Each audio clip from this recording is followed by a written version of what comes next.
Welcome back to Monitors Unboxed. A couple of months ago, I checked out the LG 32GS95UE, an interesting 32-inch WOLED gaming monitor with dual mode functionality, meaning it could operate at either 4K 240Hz or 1080p 480Hz. Well, today I'm checking out the Asus version, the ROG Swift OLED PG32UCDP, which uses the same LG panel but brings with it Asus's feature set and tuning. Now you might be thinking, hang on a moment, didn't Asus already release a 32-inch 4K OLED gaming monitor earlier this year? And you'd be right, they did. It was the PG32UCDM. But that model used a Samsung QD-OLED panel, bringing with it a different set of characteristics, including a glossy panel and Dolby Vision support, but no 1080p 480Hz mode. The PG32UCDP is an alternate choice with similar specifications, but using an LG WOLED panel instead. So to keep things very simple, UCDM is the QD-OLED model, UCDP is the WOLED model, both with a baseline 32-inch 4K 240Hz spec.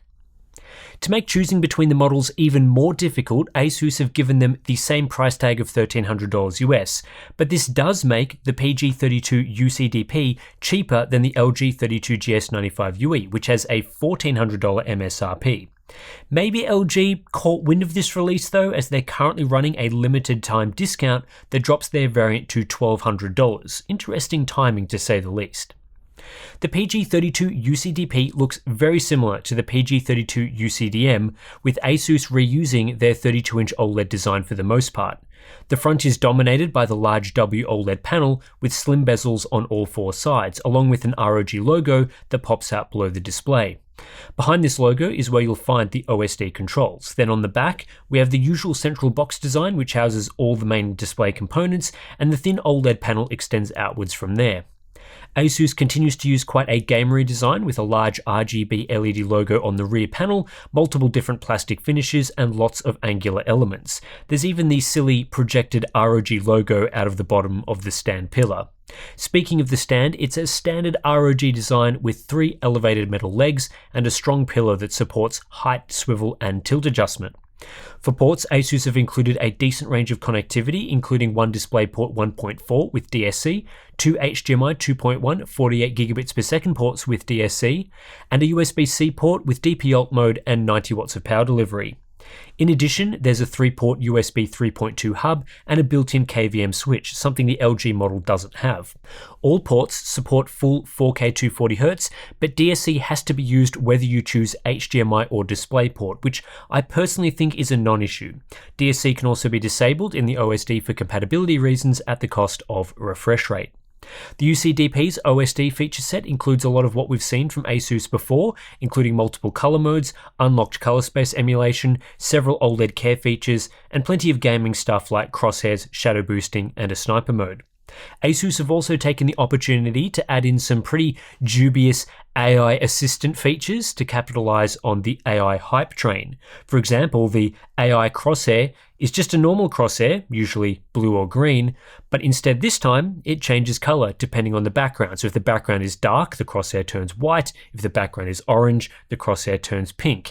It's a potentially useful feature, but let's be honest, implementing it does not require an AI model whatsoever, so calling that an AI crosshair is pretty dumb. Not only that, Asus have included something called the AI MOBA Map Helper, which according to Asus analyzes the on-screen minimap and highlights the location of enemies. I'm not a big MOBA gamer, but to me that sounds like cheating. It's okay though, because when you turn on this cheat feature, it puts up a message in the corner of the monitor saying practice mode, because of course, no one would ever use a practice mode in competitive play. Do we really need to stoop to the level of integrating hardware cheats into monitors that are scanning the screen and highlighting enemies or other important information? As for text clarity, the UCDP uses the same 4K WOLED panel as the 32GS95UE, including the same RGWB subpixel layout and 140 ppi pixel density. This results in a massive improvement to text quality relative to previous WOLED panels. I think this newer, higher density design is very usable for text-heavy productivity work with few artifacts, even at a 100% scaling factor in Windows. I have a full video on the channel exploring the differences between the 4K WOLED and QD-OLED panels, but in short, I still think QD-OLED panels have a small advantage in text clarity, though the artifacts you see are different, color fringing on QD-OLED, shadowing on WOLED. LCD is still king, but I don't think the differences between the two OLED variants are large enough to make it a significant factor when choosing between monitors. Much to the disappointment of some people, the UCDP uses the same matte coating as most other WOLED monitors, though this does provide a point of difference compared to glossy QD-OLED. The main advantage to the matte coating and WOLED screen composition is how it handles brighter environments. WOLED preserves deeper OLED blacks in brighter rooms as the panel reflects less ambient light. The matte screen coating also prevents mirror reflections, instead diffusing light, making it harder for reflections to distract you. The disadvantage is coating grain, which is moderate here, but still reduces the apparent sharpness of the panel. In some environments, the way the matte coating diffuses light will also result in a worse apparent contrast ratio. In a light-optimized setup, glossy QD-OLED typically looks clearer with more pop to the image. Whether matte or glossy is better for you is highly subjective and depends heavily on how you use your monitor and the environment it will be in. This is the beauty of there being multiple monitor options. If you feel strongly about glossy, just get a QD-OLED, but if you desire a matte finish for its bright room advantages, this 4K WOLED is available and it works well. Like all other OLEDs, there is a risk of permanent burn-in when using this display for prolonged periods with static content, like many desktop or productivity apps.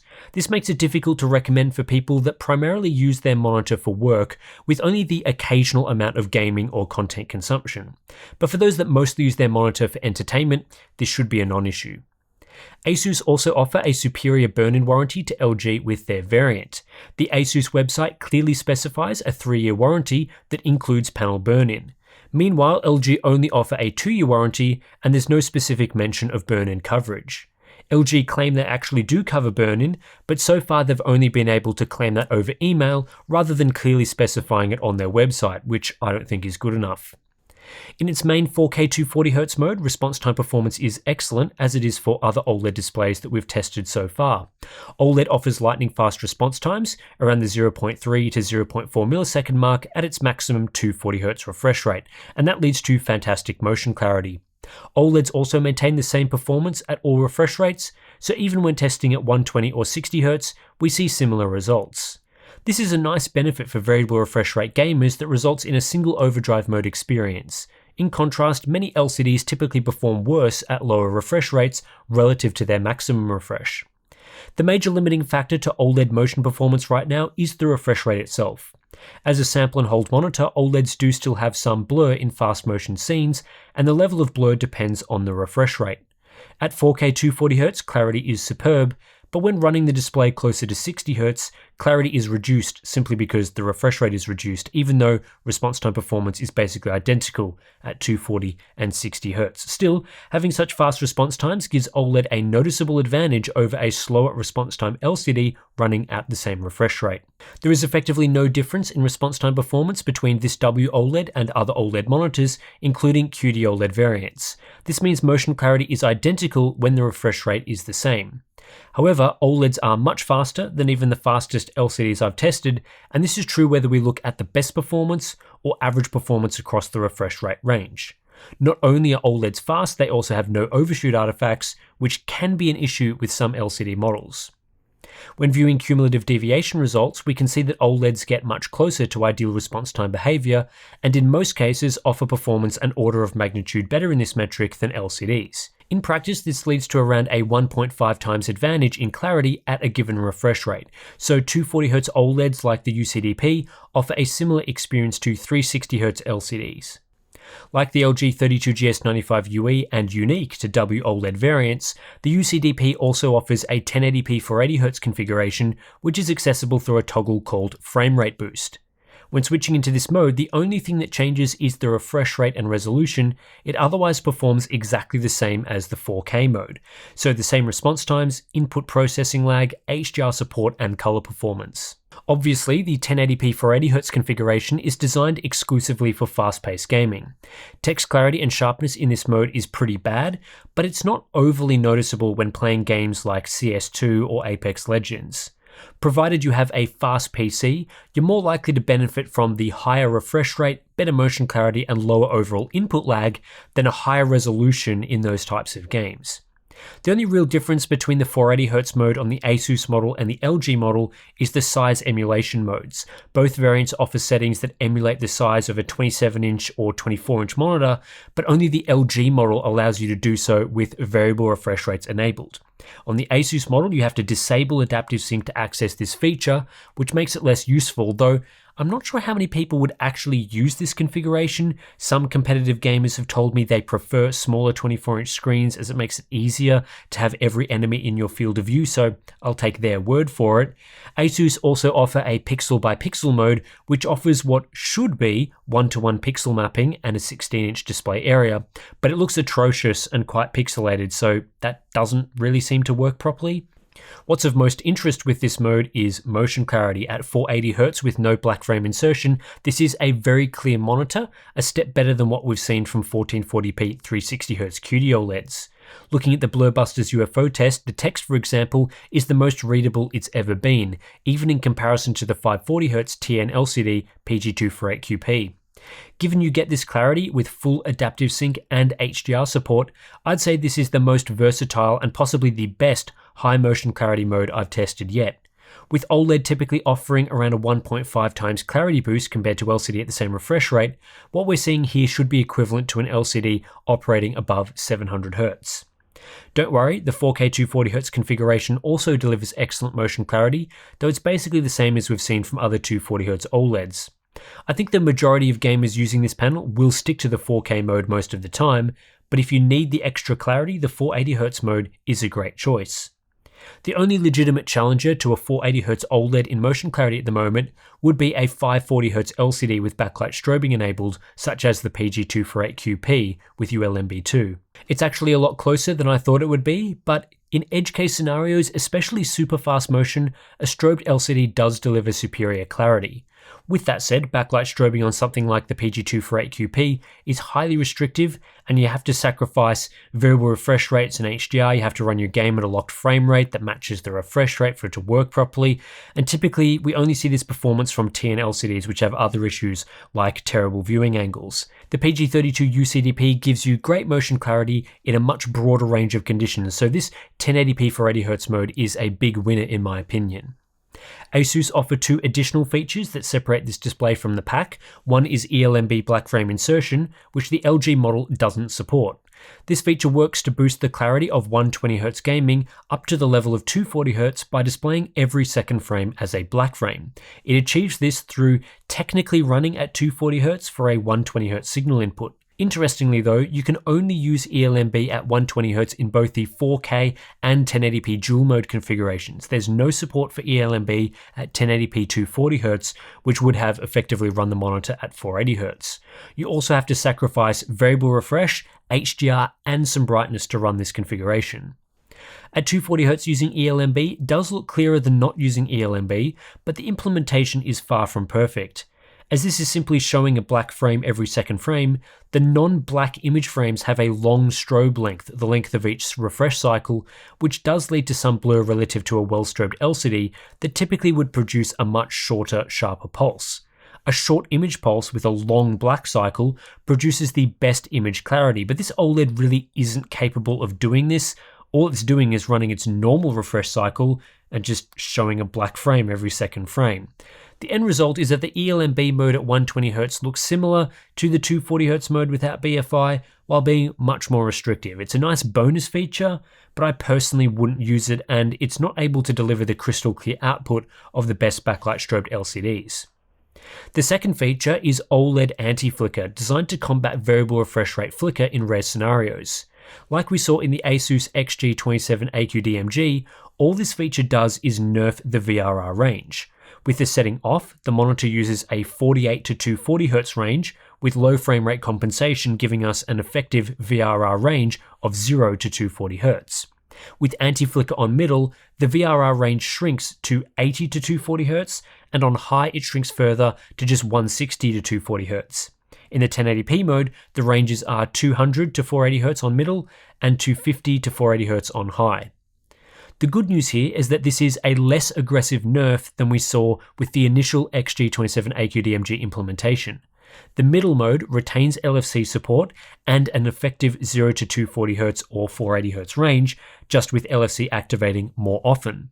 The high mode surprisingly also allows LFC, but deactivates between 120 and 160 FPS when used at 4K, as it's unable to duplicate frames in that range, creating a jarring experience where the middle of the refresh rate range is susceptible to stutter or tearing, but the upper and lower parts aren't. For that reason, I can't recommend using the high mode.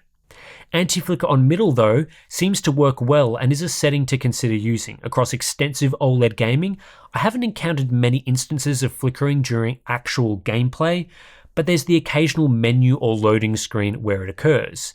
In one of these examples in Cyberpunk 2077, enabling anti-flicker on middle reduced but didn't fully eliminate flickering. I think that's a win and will potentially help alleviate some of the worst instances of flickering in situations with extreme frame rate fluctuations. Impressively, there is no difference in processing delay using the 4K 240Hz or 1080p 480Hz modes.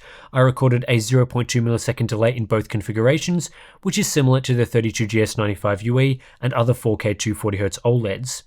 As the 1080p 480Hz mode has a higher refresh rate, total input lag in that mode is lower as expected.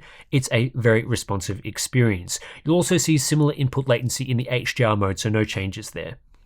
Power consumption, as with most OLEDs, is on the high side when displaying 200 nits full white. WOLED gets an advantage here due to its dedicated white subpixel, so relative to QD-OLED, power consumption in mostly white scenarios is around 35 to 40% lower. However, in other scenes where we don't see a white subpixel advantage, like a full-screen Steam Store homepage, power consumption is still around 47 watts, whereas this dropped to 32 watts on the QD-OLED PG32UCDP. It really depends on the APL of the content and what colors are being shown. The difference can range anywhere from WOLED being much more efficient to QD-OLED being much more efficient. The color space on offer from this WOLED panel is identical to others that we've seen over the last few years. The focus here is on DCI-P3 coverage. We get 96% coverage with this monitor, which leads to 72% coverage of Rec 2020. This is the same as other WOLEDs, but not as good as QD-OLED, which offers a higher 79 to 80% coverage when we look at the recent crop of 4K models. The UCDP has great factory calibration for the most part. In its default out-of-the-box configuration, grayscale performance is good, with an accurate color temperature and small issues with gamma. Like a lot of wide-gamut gaming monitors, the color space is left unclamped for SDR use, leading to oversaturation in content like YouTube videos. Out of the box, the UCDP is slightly less accurate than the UCDM in grayscale, with the LG variant sitting between the two models. While this is a pretty good result overall, the latest crop of 4K OLEDs have all come with above average calibration, so it's tougher to stand out from the pack. In color checker, it's a much of a muchness. What Asus have done really well yet again is including a fully unlocked sRGB mode. The settings include a color space setting that can be switched to sRGB without blocking access to white balance controls, allowing users to fine-tune this mode. But even without fine-tuning, the included sRGB mode is excellent, with low delta E's indicating fantastic accuracy, superb clamping to the sRGB color gamut, and near perfect white balance. This puts the UCDP in a strong position competitively, though again calibration is slightly behind the UCDM and the other QD-OLED competition. However, the results in grayscale are much better than the LG model, and similar can be said in color checker. Asus have done a pretty good job of trying to calibrate this 4K OLED as well as their other offerings, so there's little difference between the two in this area. While you can calibrate this monitor further through tools like CalMan, there just isn't much point in doing so. When using the SDR mode, the sRGB configuration is excellent, and there's a wide range of hardware controls that can tidy up any small inaccuracies without the need for software profiles. SDR Brightness is no different to other OLED gaming monitors, with a maximum of 254 nits, slightly higher than the QD-OLED model and slightly behind the LG. This is a negligible difference, and on the whole, still behind most typical LCD panels. Also, Asus do offer a uniform brightness setting which is not enabled by default and caps the monitor to around this 254 nit level for all window sizes, rather than varying brightness as you resize windows, behavior that I find annoying. Minimum brightness is great at 31 nits. Viewing angles from this WOLED panel are great, no concerns there whatsoever. Typically what you are getting is better than what you'll see from an LCD. Uniformity, it was okay, a good result in general, though dark grey content is still not as uniform as you get from a QD-OLED. There's a bit of dirty screen effect here, not as much as you'll see from the 1440p WOLEDs, but still enough to be a noticeable downgrade compared to a QD-OLED side by side. The Asus PG32UCDP is well suited to HDR from a hardware perspective. OLED panels, including WOLED, directly emit light and have individual pixel control, which makes them ideal for displaying HDR content. This feature allows each pixel to independently vary from fully switching off to displaying bright highlights, giving us deep zero-level blacks and per-pixel local dimming. The level of control OLEDs provide minimizes blooming in high contrast scenarios, and it allows for clean distinction between bright and dark areas that are close together. Compared to LCDs with a multi-zone backlight, OLEDs have far fewer ugly illumination artifacts, which are most noticeable when displaying difficult scenarios like star fields or subtitles, and there are no zone transitions as bright objects move around the display. With per-pixel control as its main advantage, OLEDs are best at displaying high contrast scenes with rich shadow detail, which is a key aspect to a good HDR presentation. Darker content interspersed with dazzling bright highlights brings out the best in OLED displays, as does HDR content with fast motion. For gamers especially, input latency on most OLEDs is low in the HDR mode.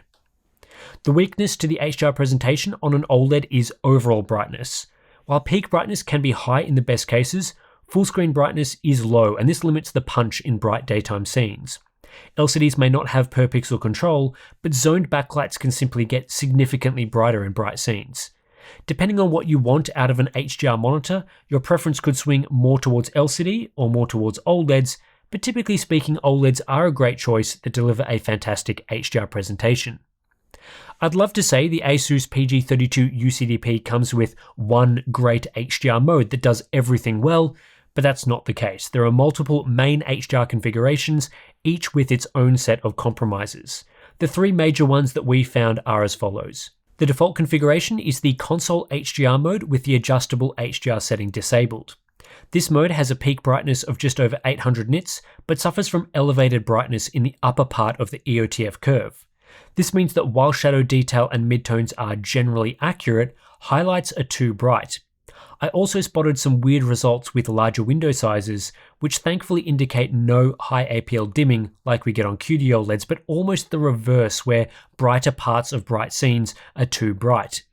At times, this can cause weird banding effects to bright gradients like you get around, say, a glowing street light. Color accuracy in this mode is average to good. Performance is similar to this in the gaming HDR and cinema HDR modes with slight adjustments to roll off. Staying in the console HDR mode, but now enabling the adjustable HDR setting and raising the brightness setting to 100 unlocks a different configuration. Now peak brightness reaches as much as 1300 nits for a 1% window size, but the elevated brightness issue gets worse. This mode is even brighter for bright elements above what is accurate. The last configuration worth discussing is the Display HDR 400 True Black mode. This setting is capped to around 450 nits, but has excellent accuracy, similar to the True Black modes seen on QD-OLED monitors. There is no dimming or brightening in this configuration, and color accuracy is strong, so most content looks great. But with peak brightness capped to a low level, this configuration lacks punch in mid-APL and darker content where you'd normally expect those high peak brightness levels. These options leave me with mixed feelings. I believe the UCDP could be better calibrated with less over-brightening and a more balanced approach. If it was better calibrated, it would really put QD-OLED options to the sword, which struggle with panel dimming in brighter scenes while maintaining a high peak brightness. The UCDP can clearly hit a high peak brightness, it doesn't dim aggressively, and it can do so while maintaining great shadow accuracy, but if for some reason it does so with highlights that are brighter than they should be, in some scenes and situations, QD-OLED panels in their Peak 1000 configuration end up outperforming the UCDP through better EOTF tracking accuracy. On the other hand, the UCDP does deliver decent performance in some areas. In high APL scenes, the UCDP is actually better overall than some of the QD-OLED brightness boost configurations we've seen, such as Gigabyte's gaming HDR mode in the FO32U2P, because it doesn't massively increase low APL scene brightness. The balance being struck here between all aspects to HDR is better, if still compromised. Also, Asus have calibrated their model's HDR performance better than LG did with the 32GS95UE, which in its high brightness configuration is too bright for a much larger portion of the EOTF range.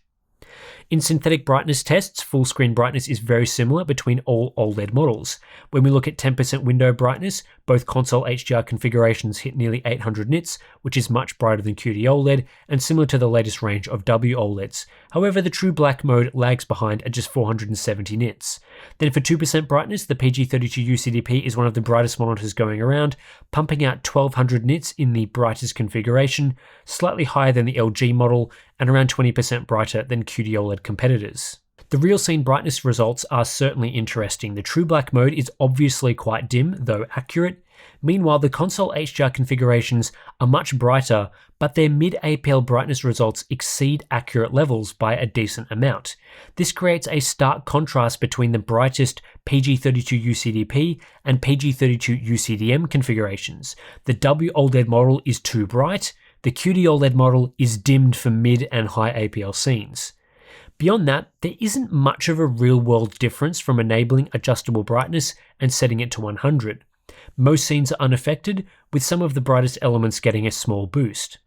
Actually getting to 1200 plus nits seems rare in real scenes, and peak real scene brightness in our testing was typically lower than the best QD-OLED configurations, even though synthetic testing suggested the WOLED panel would be brighter. With that said, this WOLED panel is substantially brighter for mid and higher APL content. In Scene 4 and Scene 5, the UCDP is 77% and 51% brighter respectively. In Gaming Scene 2, I also recorded up to 28% higher brightness. Meanwhile, for low APL content, the UCDM can be 25% brighter. This is why average brightness, calculated via the geomean across these scenes, is so similar between the two panel types. What is good to see is that the PG32UCDP is brighter than the LG 32GS95UE in most of the scenes that we tested, sometimes substantially so. This is another WOLED monitor where the Asus variant has a notable brightness advantage over the LG model. We saw that previously with each brand's 1440p offering. However, what I really would have liked to see is the UCDP performing like the AQ-DMG. That monitor maintains similar peak brightness characteristics while being much more accurate. Speaking of accuracy, here's Grayscale Delta E performance. The XG27 AQ-DMG has much better EOTF tracking while providing the brightness seen just moments ago, with the UCDP's console HDR modes not being especially accurate. However, color match performance is pretty good from the UCDP. That's one area it does well. Lastly, we have HDR color volume. This is a known weakness of WOLED panels, where color brightness lags behind white brightness and the peak brightness of colors like red and green is far behind QD-OLED. In general, this gives QD-OLED a 35% advantage in ICT-CP color volume. In the Essentials checklist, Asus do a good job of advertising this monitor, including accurate brightness numbers and true HDR capabilities.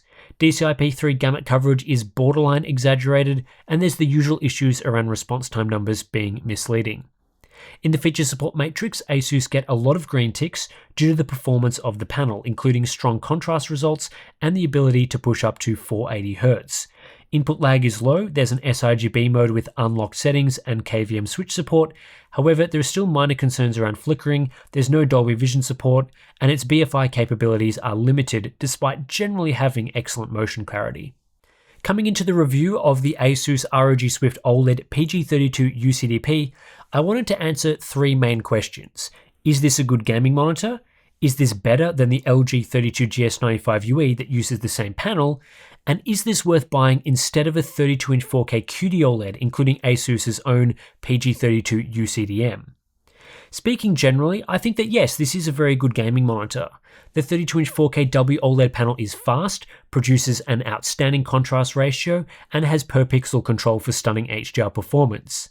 4K OLED is top of its class in the gaming monitor market at the moment, offering the best experience you can get, and for the most part, I think Asus are delivering that with the UCDP. The key feature here is dual mode functionality, which, like we saw with the LG variant, works really well. The 1080p 480Hz mode is ridiculously clear in motion, it works flawlessly with adaptive sync and HDR, it's fast to change modes, plus it offers the same color performance and input lag that you get with the regular 4K 240Hz mode. This extends the flexibility and versatility of these OLED monitors to now include hardcore competitive gamers.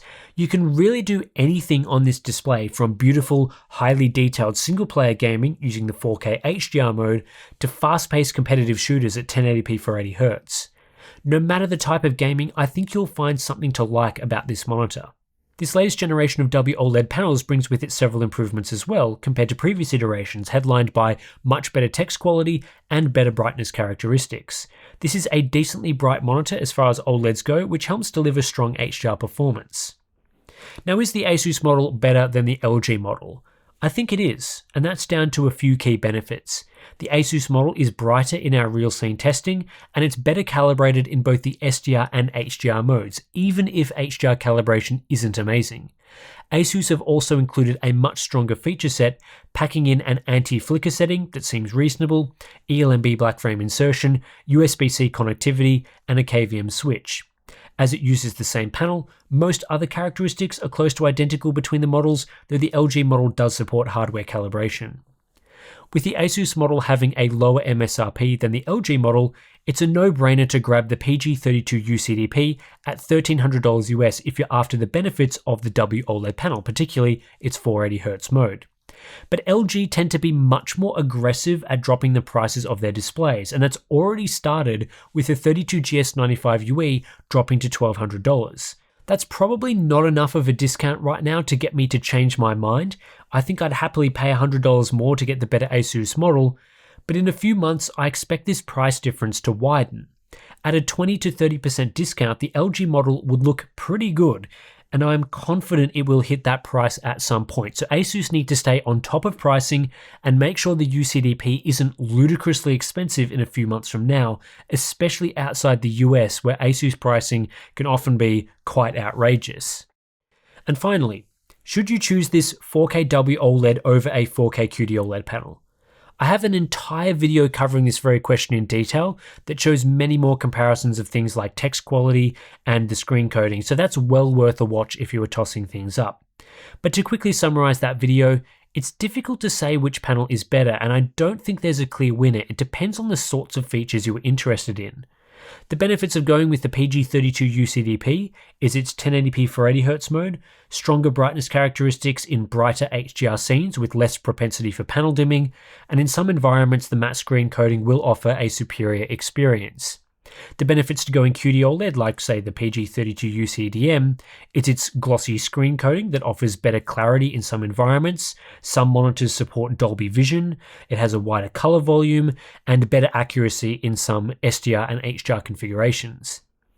For a typical gamer that isn't too fussed about specific features though, both panel types offer excellent performance, including fast response times, a high refresh rate, low input lag, a superb HDR experience with deep blacks and per pixel control, so either way you go, you'll be getting a top-end gaming monitor. In which case, price becomes a pretty major factor.